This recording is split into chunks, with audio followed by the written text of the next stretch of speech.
Vamos en esta noche a estudiar el capítulo 11 del 1 al 6 y el título de nuestra conferencia se llama Aprendiendo a vivir. Aprendiendo a vivir. Dice Eclesiastés 11 del 1 al 6, echa tu pan sobre las aguas, porque después de muchos días lo hallarás. Reparte a 7 y aún a 8, porque no sabes el mal que vendrá sobre la tierra. Si las nubes fueren llenas de agua, sobre la tierra la derramarán. Y si el árbol cayere al sur o al norte, en el lugar que el árbol cayere, allí quedará. El que al viento observa, no sembrará, y el que mira a las nubes, no segará. Como tú no sabes cuál es el camino del viento, o cómo crecen los huesos en el vientre de la mujer encinta, así ignoras la obra de Dios, el cual hace todas las cosas. Por la mañana siembra tu semilla, y a la tarde no dejes reposar tu mano, porque no sabes cuál es lo mejor, si esto o aquello, o si lo uno y lo otro es igualmente bueno. Ustedes saben que vivir es un arte. Mucha gente no vive. La mayor parte de la gente solo existe. Y hay una grande diferencia entre venir a la vida, nacer, pasar por la vida, estudiar, casarte, trabajar, hacer dinero, tu familia y morir y pasar por esta vida, la cual no es nuestro destino. Repito, este planeta no es nuestro destino, vamos solamente como viajeros. La Biblia quiere que comencemos a cobrar conciencia que vamos de paso por esta vida tan corta que a lo mucho muchos llegan a los 80, 90 años de edad. Entonces vamos de paso nada más. Y si a eso le agregas que durante toda tu vida nunca conociste a Dios ni descubriste el secreto para vivir, la Biblia dice en varios libros que muchos seres humanos son semejantes a los animales. Que tú ves a la vaca todo el día, lo único que hace está parada, rumía, come y come, duerme y a dormir y a comer, a dormir y a comer. Como todos los animales luchan por sobrevivir, los leones matan y comen y se duermen y no hay absolutamente fuera de eso ninguna conciencia de ellos, del universo. No pueden los animales ni los conejos hacer una reunión para adorar a Dios. No trasciende su comprensión y su entendimiento el mundo físico que les rodea. Y es triste vivir de esta manera y lo vamos a aprender a continuación. Mucha gente también ha confundido y ha tergiversado el verdadero cristianismo tratando de propagar una imagen distorsionada de la voluntad de Dios para nuestra vida. Este tipo de personas piensan de la siguiente manera: no, el cristianismo es algo aburrido, y como es algo aburrido, yo no quiero entrar ahí. Tal vez porque estas opiniones son antibíblicas, muchos cristianos viven aburridos. De veras, tienen unas caras tantos cristianos tan largas y tan aburridos, sin gozo, sin nada, bajo el tedio y la rutina del trabajo diario, nunca haciendo nada diferente, siempre en la misma rutina, día y noche. Las buenas noticias que esta noche tiene para ustedes la Biblia es que no tienes por qué vivir bajo esas circunstancias. El Señor tiene otro tipo de vida para cada uno de nosotros. Cristo dijo en Juan 10:10, he venido para que tengan vida. Pero Él no se quedó ahí. Dijo, y vida en abundancia. Dios quiere que este puente, si vas a Cuernavaca, si vas a Acapulco, si vas a Xochimilco, si te vas a quedar en tu casa, esta mañana, el frío, la tarde, todo lo disfrutes, lo vivas con intensidad, que puedas realmente sentirte parte de este programa y plan maravilloso de un Dios infinitamente santo y bueno que dio a su Hijo Jesucristo por nosotros en una cruz, y que salgas de ese tedio, de esa rutina. Hay cristianos que ni el domingo pueden descansar, ni el domingo se van a Chapultepec, ni llevan a sus hijos en la tarde a alguna actividad, porque todo para ellos gira el trabajo, la panadería, el bufete, la clínica, todo gira alrededor de cosas rutinarias, olvidándote que tienes a tus hijos tal vez pequeños o jóvenes que no los volveremos jamás a ver. Los hijos crecen así, rapidísimo, y no volvemos a tener las mismas oportunidades con ellos. Este plan divino contenido en esta conferencia esta noche nos va a enseñar a tomarle gusto a la vida y a todo lo que nos ofrece. Vamos a ver en primer lugar algunos consejos humanos a las personas de la tercera edad, de las personas ya grandes, porque casi siempre los consejos que se les dan a estas personas es que ya no pueden hacer nada. Mira, tú ya pasaste el 60, el 70, ¿verdad? Y ya come lo que comas porque de todas maneras te tienes que morir. Y sabes una cosa, que ya no gastes mucho dinero porque posiblemente se te pueda acabar. Y ya no tomes riesgos, ya no hagas aquello, ya no hagas esto, porque de todas maneras ya estás muy grande. Todos estos consejos no están en la palabra de Dios. Si nosotros leemos Deuteronomio 34:7, encontraremos que Moisés a los 120 años se nos hace una revelación extraordinaria. A él se da, los ojos le seguían brillando y él no había perdido el vigor, su energía física. Aunque te puedas ver en el espejo todo despellejándote, lleno de arrugas y sin pelo y lo que sea, interiormente dice la Biblia que este motor, este espíritu que Dios ha puesto, nos puede mantener si le echamos gasolina. Si lo tienes continuamente funcionando. Y el combustible para el espíritu es la palabra de Dios. Una persona que llega a la edad o a la tercera edad y que ya no tiene visión de la vida, que ya no tienen, ya alcancé todo, pues, y vive en el pasado, y lo que yo fui, cuando fui general, cuando fui presidente de la República, cuando fui gobernador, cuando fui de negocio, y el pasado, y ellos creen que ya no hay nada nuevo hacia adelante. No podemos, como cristianos, tener esta actitud a la vida. Tenemos que siempre que amanezca a los 75 años de edad, a los 80 años de edad, estar lleno de ideas y de visiones y de planes y de qué voy a hacer, y me voy a correr a los 75 años de edad y hacer ejercicio y voy a comer puras verduras y quiero llegar a los 90 y quiero tener salud y yo sé que mi salud está en relación con lo que yo como y con lo que yo respiro. Y si tú mantienes estas ideas y esta actitud hacia la vida, Dios te bendice. Dios te bendice. La mayor parte de las personas enfermas, la mayor parte, cuando no es por alguna causa orgánica, es por lo que comen.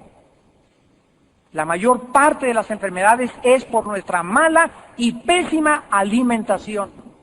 Y Dios ya no se hace responsable de nuestro cuerpo cuando nosotros abandonamos nuestra responsabilidad de mantener nuestro cuerpo en excelentes condiciones físicas, escogiendo, ya no comiendo lo que te sirven, escogiendo esto sí, esto no, esto sí, esto no, esto tiene colesterol, esto está muy grasoso, este queso tiene, voy a buscar uno light, etcétera, etcétera. ¿Para qué? Porque quiero vivir, quiero tener energía, quiero llegar a los 80, 90 años de edad con salud. Y eso Dios, repito, no puede meterse, porque Él nos dice, presenten sus cuerpos, Romanos 12:1, en sacrificio vivo. Y eso nos corresponde a nosotros. Las últimas dos secciones que estudiamos de Salomón, las podemos resumir en esta frase: gózate de la vida. Fíjense Fíjense lo que le estoy diciendo. Al contrario de las ideas religiosas que nos habían puesto de que el cristiano tiene que ser así, con la cara de Santo Tomás de Aquino, y con esas fotos, y hermanito, cómo está y todo. Al contrario de toda esta actitud falsa que no está en la Biblia, como dice Pablo en el Nuevo Testamento en Filipenses 4:4, gócense, gócense, gócense, ríanse lo más que puedan en la vida. Mantengan ese espíritu y ese gozo interno en su corazón. La Biblia nos muestra que debemos de cambiar nuestra aburrición y tedio en una vida emocionante y contagiosa, donde hemos descubierto el secreto de la vida y no tenemos ya por qué estar aburridos y con el tedio y la rutina. No tiene por qué ser así, porque Cristo vino a darnos vida y vida en abundante. Dice Eclesiastés 11, versículo 1 para comenzar: echa tu pan sobre las aguas, porque después de muchos días lo hallarás. Aquí, en lugar de vivir preocupados y con temor, se nos está diciendo que nos entreguemos a los demás, que nos entreguemos a la gente. Podemos traducir este versículo: date a ti mismo generosamente, porque eventualmente serás recompensado. El aventar un pan sobre un río es creer que ese pan jamás ya va a volver a regresar. Y cuando dice que después de muchos días lo hallarás, es una imposibilidad física. Sin embargo, Dios me dice: da esto y lo vas a hallar. Pero ¿cómo? Si aviento el pan y el río se va y tiene una corriente, ¿cómo el río jamás regresa? Se va al mar y desemboca al mar. Yo te digo, dice Dios, que todo lo que eches realmente lo vas a hallar con el tiempo, porque lo que siembras, recoges. Esto es lo contrario de vivir una vida de avaricia, de codicia, siempre preocupado, de no recibir, de vivir en el temor, de ser defraudado. ¿Esto le llamas vida? ¿Le llamas a eso vivir? Debemos siempre estar buscando la forma de invertir nuestra vida en la gente. La mayor parte de los psiquiatras en el mundo están de acuerdo en que las personas más miserables de esta vida son las personas que viven para sí mismas. Las personas que siempre están pensando en sus enfermedades, en sus problemas, en sus angustias. Ay, me hicieron cara de fuchi, ya no me quieren, me despreciaron, siempre están lastimadas, todo les ofende, no hay absolutamente nada en la vida, porque están concentradas en sí mismas y no se acuerdan que a Jesucristo se le llamó varón de dolores, experimentado en quebranto. Y si tenemos esa hipersensibilidad de que todo me ofende, me hicieron cara de fuchi, no me abrazaron, me voltearon, me hicieron una grosería, jamás podrás en la vida avanzar ni triunfar tampoco. Miren en Mateo 25 cómo Jesucristo relaciona las recompensas que vamos a recibir en la otra vida en la relación que nosotros tuvimos con la gente. Repito, cuando llegues al cielo, Jesucristo tendrá recompensas para ti y para mí. Y estas recompensas estarán relacionadas por la forma como yo traté a la gente. Mateo capítulo 25, versículo 31 al 40. Cuando el Hijo del Hombre venga en su gloria y todos los santos ángeles con él, entonces se sentará en su trono de gloria, y serán reunidas delante de él todas las naciones, y apartará los unos de los otros, como aparta el pastor las ovejas de los cabritos. Y pondrá las ovejas a su derecha y a los cabritos a su izquierda. Entonces el rey dirá a los de su derecha: vengan, benditos de mi Padre, heredar el reino preparado para ustedes desde la fundación del mundo, porque tuve hambre y me dieron de comer, tuve sed y me dieron de beber. Fui forastero y me recogieron. Estuve desnudo y me cubrieron. Enfermo y me visitaron. En la cárcel y vinieron a mí. Todas las recompensas que Cristo relaciona para nuestras vidas en el futuro están relacionadas con el tiempo que invertimos en la gente, con lo que hicimos por la gente, porque esa gente a la cual nos entregamos, a los enfermos que visitamos, a los prisioneros que les llevamos una palabra, a los asilos, a los que están en desdicha, a los que están en desesperación, lo estamos haciendo a Él, porque por esa gente Cristo dio su vida. Cristo dio su vida por esa gente. Versículo 37, entonces los justos le responderán diciendo, Señor, ¿cuándo te vimos hambriento y te sustentamos? ¿O sediento y te dimos de beber? ¿Cuándo te vimos forastero y te recogimos, o desnudo y te descubrimos? ¿O cuándo te vimos enfermo o en la cárcel y vinimos a ti? Y respondiendo el rey, les dirá, de cierto os digo que en cuanto lo hicisteis a uno de estos, mis hermanos más pequeños, a mí lo hicisteis. Esto lo comparamos con Gálatas 6:10, donde dice, y de hacer el bien, no nos olvidemos, pero mayormente a los de la familia de la fe. Cuando Cristo está diciendo a sus hermanos más pequeños, se refiere a la iglesia. En hebreo se le llama a Cristo nuestro hermano mayor. Entonces tenemos tanto que hacer a los hermanos cristianos, tantos favores. Me estaba diciendo el pastor Badajoz que necesitamos edecanes aquí. ¿Y dónde están todos los jóvenes que vienen aquí los martes y los domingos, que tienen ya 6 meses, hay aplastabotes en sus sillas, sentadotes con sus palomitas y con su Coca-Cola, sin hacer nunca nada por nadie, ni encarga ni nada? ¿Por qué? Porque no han entendido qué es el cristianismo. No se involucran en un ministerio, no quieren servir a la iglesia, porque no han entendido, no saben las bendiciones que hay. En el momento que te pongas un gafete de decán, te pones a servir a la gente. Toda esa gente que sirves son las ovejas por las cuales Cristo dio su vida, y al hacérselo a ellas, se lo haces a Él. Involúcrense en la obra de Dios. Involúcrense en la obra de Dios. Sirvan a la gente. El hermano pastor Siragüen Carmona lo operaron al pobre de la apendicitis, y me dice, me vinieron a ver si puedo contar 15 personas, no lo dijo con amargura, fueron muchas. En 3 días que estuvo en el hospital.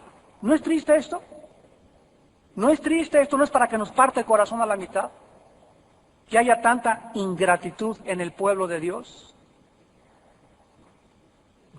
En segundo lugar, dice Eclesiastés 11, versículo 2, reparte a 7 y aún a 8, porque no sabes el mal que vendrá sobre la tierra. En segundo lugar, el segundo secreto para aprender a vivir es, en lugar de acaparar, debemos de invertir, y dice 7:8, porque nunca sabemos si hemos de morir. Imagínate que tenías $1 millón en el banco y te mueres hoy en la noche, y tus hijos no son cristianos, les dejas a tus hijos una herencia maldita. Porque ese dinero va a ser la causa de que tus hijos se despotriquen por todos lados. No sabemos cómo va a ser la vida. Ahora que tenemos, debemos de invertir, debemos de vivir para Dios. Dice en Proverbios capítulo 3, versículos del 9 al 10. Honra a Jehová con tus bienes y con las primicias de todos tus frutos, y serán llenos tus graneros con abundancia, y tus lagares rebosarán de mosto. No se puede en la vida ser feliz sin ser generoso. Asociada con la generosidad hay mucha paz, hay mucha satisfacción, hay mucha bendición. El domingo llegó, les contaba a los pastores, llegó un hermano a la iglesia y me dice, hermano Alducin, aquí traigo 10,000 pesos para ofrendar, pero quiero hacerle una pregunta. ¿Qué le dije? ¿A quién se los debo de dar? Así me dijo. Dije, ¿cómo que a quién se los debe dar? Le dije, pues a la iglesia. Si yo como en Vips no pago en Sanborns, ¿verdad? Entonces, donde comemos, ahí recibimos el alimento espiritual, y donde nos sirven de comer, ahí pagamos. Y me dice, no, es que yo soy de otra iglesia, y me dijo su denominación, pero yo vengo de vez en cuando aquí a los estudios, por eso le pregunto, ¿a quién le debo dar la ofrenda? Y le dije, mire, a su iglesia vaya y dele el diezmo. Si usted quiere dejar una ofrenda aquí, la puede usted dejar, pero usted tiene la obligación de a la iglesia, a los que le alimentan, darle su diezmo. En otros lados da ofrendas, pero el diezmo délo a donde usted pertenece y al pastor que a usted le sirve, o a la iglesia donde es usted alimentado. Bueno, agarró el sobre y se lo echó a la bolsa y se fue. Y gloria a Dios, ¿verdad? Porque no andamos detrás de eso, los pastores, Dios nos libre y conoce nuestro corazón. Pero tenemos que enseñarle a la gente, porque la gente no sabe las bendiciones, no sabe ni siquiera, como este hermano, no sabía ni a quién darle el dinero. ¿Por qué? Por la ignorancia tan grande que hay. En tercer lugar, dice el versículo 3, si las nubes fueran llenas de agua, sobre la tierra la derramarán. Y si el árbol cayere al sur o al norte, en el lugar que el árbol cayere, allí quedará. Aquí encontramos nosotros, en tercer lugar, para aprender a vivir, que en nuestra vida existe una ley que se llama de la causa y del efecto. La ley de la causa y del efecto. ¿Por qué llueve? Pues porque las lluvias están llenas de agua. ¿Por qué un árbol que cae al norte? ¿Y por qué un árbol que cae al sur? Ahí se queda porque cuando se cayó, esa dirección llevaba uno al norte y otro al sur, y ahí se queda. ¿Por qué caíste tú en el robo? ¿Por qué caíste en el adulterio? ¿Por qué caíste en la avaricia? Porque tu corazón estaba lleno de estas cosas. Y en esa dirección fue en la dirección que caíste. La ley de la causa y del efecto. Todo lo que sembramos, lo recogemos. Dios nos da una sabiduría maravillosa. Ay, yo no sé por qué embaracé a mi novia. ¿Por qué? Pues porque esa dirección llevabas desde hace 3 meses acariciándola y pasándote caricias, y la muchacha que se dejaba y que se dejaba y que se dejaba. Acuérdense, muchachas, que un hombre no va más lejos de lo que tú le permitas. ¿Me oíste, verdad? Un hombre no va más lejos de lo que tú le permitas. Y si tú permites caricias demasiado íntimas, van ustedes a caer en esa dirección. No van a caer en el sur, van a caer hacia el norte, porque es la dirección que llevan, la dirección de la fornicación y del juicio de Dios. Hay una ley de causa y efecto, a toda causa hay un efecto. La maldición, dice Proverbios, no viene sin causa. Todo lo que sucede en la vida es porque antes nosotros nos apuntamos o nos dirigimos hacia ese lugar donde caímos. En cuarto lugar, dice el versículo 4, el que al viento observa, no sembrará, y el que mira las nubes, no cegará. En cuarto lugar, nosotros no podemos hacer la obra de Dios bajo el temor. Si estás observando, ahí viene un viento, no, ahí viene otro viento, no, hay otro viento, jamás vas a sembrar. No, es que me van a perseguir, es que mi familia me va a dejar de hablar, es que en la escuela me van a decir la religiosa o la monja o el monje. Si tú estás viendo los obstáculos siempre en la vida, nunca vas a sembrar, nunca vas a hacer nada. Si estás mirando siempre las nubes, nunca vas a recoger. El temor nos impide hacer la obra de Dios. Si permanecemos en la vida, ay, no, pues quién sabe con este gobierno cómo mira. Ay, pues no sé qué pasará. Ay, no, pues no sé si tendré comida. Todas estas formas de pensar con duda, donde desconfío totalmente de Dios, me olvido que existe Dios y bajo mis ojos totalmente al mundo que me rodea, me lleva a mi propia destrucción. El temor paraliza, el temor congela, el temor nos impide a que avancemos y que hagamos la obra de Dios. Vean ustedes en el libro de los Números, capítulo 13, lo que pasó cuando fueron los espías a Canaán a buscar un reporte de parte de Moisés. Dice Números 13, versículo 26. Anduvieron y vinieron a Moisés y Aarón y a toda la congregación de los hijos de Israel en el desierto de Parán en Cádiz. Y dieron la información a ellos y a toda la congregación y les mostraron el fruto de la tierra. Acuérdense que aquí Moisés, antes de entrar a Canaán en la frontera, les dijo, vayan 12 como espías, asómense, vean, inspeccionen qué cosas hay en Canaán. Y regresaron estos 12 hombres con este reporte. Versículo 27. Y les contaron diciendo, nosotros llegamos a la tierra a la cual nos enviaste, la que ciertamente fluye leche y miel, y este es el fruto de ella. Ahí lo traían en las manos el fruto. Mas el pueblo que habita aquella tierra es fuerte, y las ciudades muy grandes y fortificadas. Y también vimos allí a los hijos de Anac, o sea, y de Amalek, que eran los gigantes. Amalek habita en Negev. El Eteo, el Jebuseo, el Amorreo habitan en el monte, el Cananeo habita junto al mar y la ribera del Jordán. Entonces Caleb hizo callar al pueblo delante de Moisés y dijo, subamos luego y tomemos posesión de ella, porque más podremos nosotros que ellos. Al contrario de los 10 hombres, no, si hay frutos, si hay leche y miel, pero hay gigantes, hay obstáculos. Estos 10 hombres vieron los obstáculos, vieron las nubes, vieron los vientos y no pudieron entrar a Canaán. Caleb llegó y dijo, claro que sí podemos. Y dice el versículo 31, mas los varones que subieron con él dijeron, no podremos subir contra aquel pueblo, porque es más fuerte que nosotros. Y vemos nosotros en Números capítulo 14, en el siguiente capítulo, versículo 24, lo que Dios dice de Caleb. Números 14, 24. Pero a mi siervo Caleb, por cuanto hubo en él otro espíritu, y decidió, hizo su decisión, hizo su elección de ir en pos de mí, yo le meteré en la tierra donde entró y su descendencia la tendré en posesión. ¿Cuál fue la diferencia entre los 10 y Caleb y Josué, que más adelante entró con Caleb? El espíritu dentro de sus vidas. ¿Qué espíritu hay dentro de ti? Dice en 2 Timoteo 2, 5 en adelante, Dios no nos ha dado un espíritu de temor. Nos ha dado un espíritu de valor, de poder y dominio propio.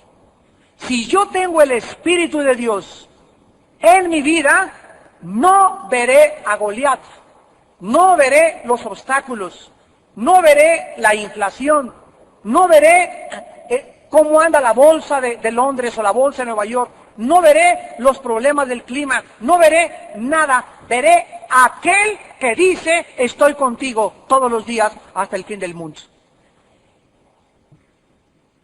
Esfuérzate y sé valiente, dice el Señor. Porque si tú no tienes este espíritu de guerrero, espíritu de lucha, y siempre irás en tu vida, no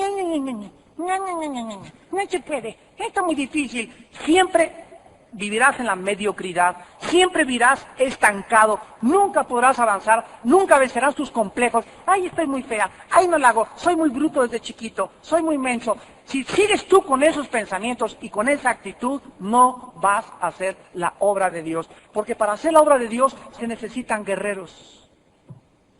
Se necesitan hombres que arrebaten el reino de Dios. Hombres que vean y que no sean influenciados ni amedrentados por absolutamente nada de las cosas que les rodean.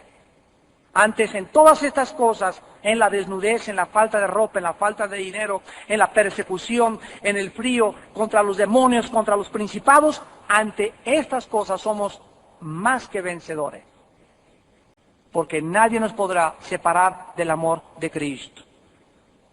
En cuarto lugar, dice Eclesiastés 11, del 5 al 6, como tú no sabes cuál es el camino del viento o cómo crecen los huesos en el vientre de la mujer encinta, Así ignoras la obra de Dios, el cual hace todas las cosas.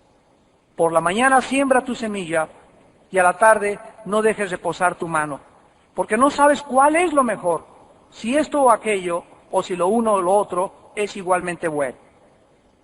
En cuarto lugar, nosotros comenzamos a entender que en lugar de vivir en la vida dudando, debemos de comenzar a confiar. Debemos de vivir por fe. Existen muchas cosas en la vida que no comprendemos. Y así es la naturaleza de la obra de Dios. Nadie sabe a ciencia cierta cuando un huracán se comienza a formar en el Golfo o en el Atlántico, nadie sabe cómo se origina, bueno, que las vientas, que las temperaturas y cosas que comienzan a postular.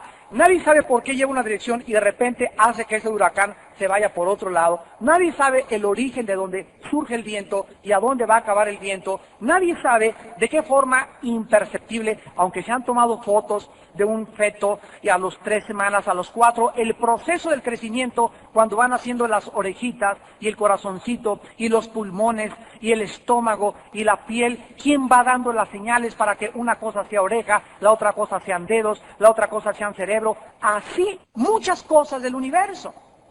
¿Y saben algo? Que el día que tuviéramos la respuesta del universo, seríamos dioses. Ya no necesitaríamos a Dios. Entonces, el hecho de que haya muchas cosas que no comprendamos, no va a detenernos de seguir confiando en Dios. Pues yo no sé por qué Dios permitió que le cayera la casa a mi familia en el temblor, y yo no sé por qué pasó el huracán en Honduras, y es una nación que mató a miles de personas. Hay tantas cosas que ignoramos, pero eso no me va a detener a seguir confiando en Dios. Tenemos que vivir por fe, el justo por la fe vivirá. Dice en Eclesiastés capítulo 8, versículo 17. He visto todas las obras de Dios, que el hombre no puede alcanzar la obra que debajo del sol se hace. Por mucho que trabaje el hombre buscándola, no la hallará. Aunque diga el sabio que la conoce, no por eso podrá alcanzarla. Esto fue escrito hace 3000 años. ¿Saben ustedes que los sabios, los astrónomos, los paleontólogos, los antropólogos, continúan tratando de descubrir cómo se hizo el universo? Y sacan cada barrabasada en los libros, es muy interesante, en la revista Duda, en todos lados. Y el universo ahora, 25 millones de años. Y el universo, ya sabemos cómo. Hubo una explosión y los átomos se juntaron con los electrones y cada año postulan una nueva teoría. Y como dijo en mi tierra don Teofilito, ni lo sabrán. Y antes de don Teofilito lo dijo Salomón en Eclesiastés 8:17. Aunque el hombre la busque, no la hallará. Porque el hombre no podrá jamás encontrar el origen o por qué se hizo el universo, porque fue en el pasado. Y para que sea científico, tiene que ser repetitivo. Entonces nadie estuvo en el principio para decir así fue. Todas las conclusiones y deducciones que se hagan, que por el movimiento, que por la explosión de la estrella magna, que por estas cosas, todos son de carácter especulativo y filosófico. Nunca el hombre sabrá quién es el hombre por sí mismo. Y los filósofos y las sectas y se multiplican los hombres que tratan y los iluminados. Síganme, yo soy el Mesías, yo tengo la verdad, nadie la podrá encontrar, porque hay un hombre que dijo hace 2000 años, vendrán muchos falsos cristos en mi nombre, y les dirán que ellos saben todo, pero son mentirosos. Yo soy el camino, la verdad y la vida. No podemos nosotros, por ignorar muchas cosas, detenernos. Mucha gente quiere comprender todo, entender todo, quiere una explicación para todo, sin darse cuenta que si así fuera, seríamos dioses. Ya ver, ¿y por qué? ¿Y por qué? ¿Y por qué? Y quieren saber a fuerza, y no entienden su finitud y su limitación, para entender que hay cosas que hay respuestas y hay cosas que son incomprensibles, porque nuestra mente es finita y trascienden nuestra capacidad de comprensión. Pero hay gente que así es, ¿verdad? La Biblia nos llama y nos exhorta a vivir confiando continuamente en Dios. Dice el versículo 6, por la mañana siembra tu semilla y a la tarde no dejes reposar tu mano. Porque no sabes cuál es lo mejor, si esto o aquello, o si lo uno o lo otro es igualmente bueno. Dios quiere que sigamos trabajando. Y que sigamos trabajando y que no nos demos descanso y no dejemos de hacer el bien. Porque a su tiempo segaremos si no desmayamos. Dice en 1 Tesalonicenses 15:58, amados hermanos, saber que vuestro trabajo en el Señor no es en vano. Estén firmes y constantes. No dejes reposar tu mano. Sigue testificando. Hoy te fuiste en el taxi, le hablaste al chofer del taxi de Cristo. En el camión iba una señora junto a ti y allí ibas tú con tu y con tu Reforma y ley, los deportes, llenando el América y el Morelia. Y pasaron 20 minutos en el camión y esa alma humana que estaba junto a ti, ni siquiera le dirigiste la palabra porque no la conoces, porque no te interesa y porque a lo mejor iba a chocar el camión y se iba a ir al infierno y a ti no te preocupa la salvación de las almas. Porque no has entendido que si Dios te da la vida, y a mí también, es para hablar de Él. No tenemos carga por las almas. Hechos 1:8, recibirán poder cuando haya venido sobre ustedes el Espíritu Santo y me serán testigos. ¿Eres testigo? No. ¿Porque no tienes poder? No. ¿Por qué? Porque no tienes al Espíritu de Dios. Es tiempo que comencemos a reevaluar nuestro cristianismo y nuestra verdadera misión en esta tierra. Quiero terminar con algunos retos que te pueden ayudar a aprender a vivir. Número 1. No temas entregarle tu vida a Dios totalmente. Es el primer desafío que este estudio nos da en esta tarde. En la segunda carta de Pedro, capítulo 1, versículo 10, el apóstol lo dice con estas palabras: por lo cual, hermanos, tanto más procurar hacer firme vuestra vocación y elección, porque haciendo estas cosas no caeréis jamás. Si Pablo se está dirigiendo a los cristianos expatriados que eran perseguidos en aquella época cuando se escribieron estas dos cartas, es porque él sabía que la iglesia estaba llena de cristianos que no estaban consagrados y no habían hecho firme su vocación, no habían tomado la decisión hoy en la noche de decir: ya basta de mi vida mediocre, ya basta de vivir para mis propios intereses, ya basta de vivir para mí, voy a comenzar a buscar a quién ayudo, a quién puedo bendecir, qué puedo hacer por la obra de Dios, me voy a salir de mí mismo porque ya no vivo para mí mismo, vivo para aquel que murió y resucitó de entre los muertos. Ya basta de mi carnalidad, ya basta, Pancho, que cada vez salimos me estés manoseando y me estés besando y que sea lo único que quieres para mí, mi cuerpo. Ya basta, vamos a orar, vamos a entregar nuestras vidas al Señor y vamos a ser santos. Ya basta de pecar. Tienes que estar cansado de tu pecado para decir: ya basta de este cigarro, ya basta de traer videos pornográficos, ya basta de mirar a otras mujeres y hacerme ilusiones babosas con otras mujeres que no son mi esposa, con otros hombres que no son mi esposa, ya basta. Tenemos que estar hartos del pecado para hacer firme ya nuestra vocación y nuestra elección. Esto no es un juego. El Hijo de Dios dio su vida por nosotros y la sangre de Cristo no es un chiste. Si su Padre no perdonó a su Hijo, a nosotros tampoco nos va a perdonar. Tenemos que entender qué es lo que realmente vale la pena para aprender a vivir a la luz de Dios. En segundo lugar, nunca, nunca, nunca abandones la lucha. No te desanimes. No importa las desilusiones, no importa las traiciones, no importa las desesperanzas. No importa todas esas cosas que te pasaron en tu vida, con tu hijo, con tu hija, la frustración de la vida, las cosas que se derrumban delante de nuestros ojos. No importa, debemos seguir luchando, luchando, luchando. Dice la palabra de Dios, estamos atribulados en todo. Problemas de la casa, problemas de la economía, problemas que ahora piden el bono, problemas de aquello, problemas de esto, pero no angustiados. No angustiados. Una cosa es estar rodeado de problemas y otra cosa estar así.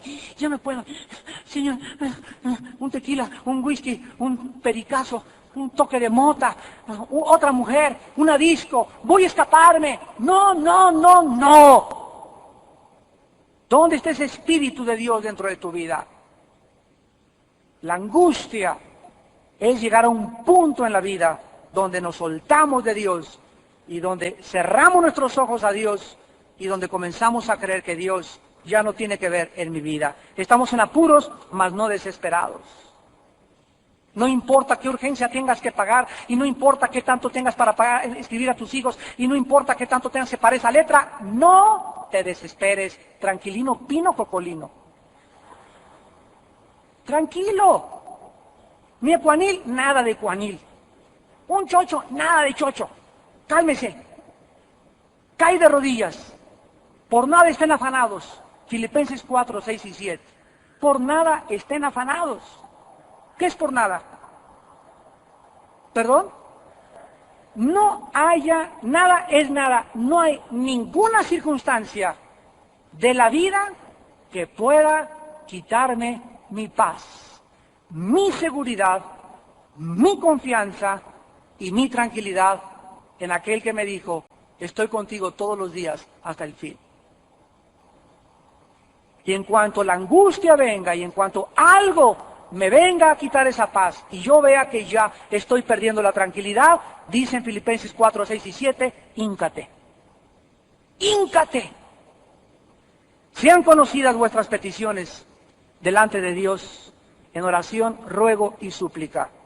Y la paz de Dios, que sobrepasa, la paz de Dios no se puede comprender, la paz de Dios no se puede meter en un laboratorio de ensayo, la paz de Dios sobrepasa el entendimiento humano. Esa paz guardará mis pensamientos y mi corazón en Cristo Jesús. Tal vez esa paz que dices, Dios mío, perdí un familiar, perdí esto, se me cayó la casa, y a pesar de que, pues claro que siento tristeza y todo, pero sin embargo tengo paz, no estoy esperado ni como Juana la loca, ¡ay, mis hijos! ¿De dónde viene esa sobrenaturalidad? Esa actitud que no es humana. Y sin ningún chocho, sin ningún ecuanil, sin Prozac, sin nada. ¿De dónde viene? De Dios. ¿La has experimentado tú en tu vida? Hermanos en Cristo, que nada les quite su paz en la vida. ¿Ustedes creen que es vivir así? Con apuros, con desesperación. Ya llevas 10 años angustiada, 8 años angustiado, se te murió un pariente hace 5 años y sigues llorándolo y sigues de negro. Por favor, no es justo. Tienes que seguir viviendo, tienes que enfrentar la vida, tienes que ser realista, tienes que ser objetivo, tienes que ser madura. La vida es la vida y tenemos que, no es un hueso, ni es Aladino, ni es Caperucita Roja, es algo difícil sin Dios. Pero con Él todo lo podremos hacer. Separados de Él, nada podremos hacer. Y en tercero y último lugar, vivamos siempre alertas ante el ataque del enemigo en tiempos de inactividad. Las vacaciones son días muy peligrosos, porque nos olvidamos en las vacaciones de Dios. Nos levantamos y a la playa, vamos a la playa, caliente el sol, chaca, chaca, chaca, vamos el coco frío y la limonada y el gelate y vamos al golfito en la tarde y al cine. Y qué bueno que hagas tú y diviértete, pero acuérdate que al levantarte en la mañana es Dios primero. Padre Santo, a ver, vénganse mis hijos, vénganse mis nenes, vamos a hacer un círculo aquí en el hotel, aquí en el campo donde estemos echándonos la torta. Padre, gracias, te bendecimos, guárdanos en este día, te recordamos en este día, Padre, y al acostarnos y podemos y recordamos tener otro devocional con el Señor. No, alma mía, bendice a Jehová, no te olvides de ninguno de sus beneficios. Salmo 103.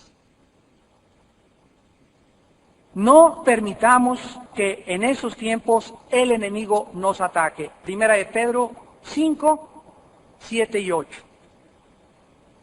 Velad y orad porque vuestro adversario, el diablo, especialmente en los puentes, anda buscando